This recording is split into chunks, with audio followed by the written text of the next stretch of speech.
اگر تمہیں لگتا ہے تم سے اللہ محبت نہیں کرتا تو یہ واقعہ تمہاری سوچ بدل دے گا۔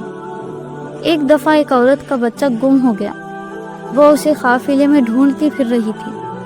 وہ ایک آدمی سے بچے کے بارے میں پوچھتی۔ آخر اس کا کھویا ہوا بچہ مل گیا اور وہ ماں بے تاب ہو کر بچے کو سینے سے لگا لیتی ہے، پیار کرتی ہے، چومتی ہے، گویا دنیا کی ساری محبت اس ایک لمحے میں سما گئی ہو۔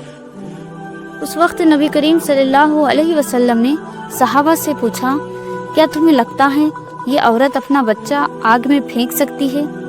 صحابہ نے عرض کیا، نہیں یا رسول اللہ، ماں کبھی ایسا نہیں کر سکتی۔ تب نبی کریم صلی اللہ علیہ وسلم نے فرمایا، اللہ تعالیٰ اپنے بندوں سے اس ماں سے بھی زیادہ محبت کرتا ہے اور وہ کبھی نہیں چاہتا کہ اس کا بندہ دوزخ کی آگ میں جلے۔ یہ وہ محبت ہے جو نہ گناہوں سے کم ہوتی ہے اور نہ نیکیوں سے بڑھتی ہے۔ بے شک اللہ ہمیں معاف کرنے والا ہے، بس ہم پلٹ آئیں۔ آج کسی گناہ سے توبہ کرو، شاید اللہ تمہیں دوزخ کی آگ سے بچانے کے لیے یہ پیغام تم تک لایا ہو۔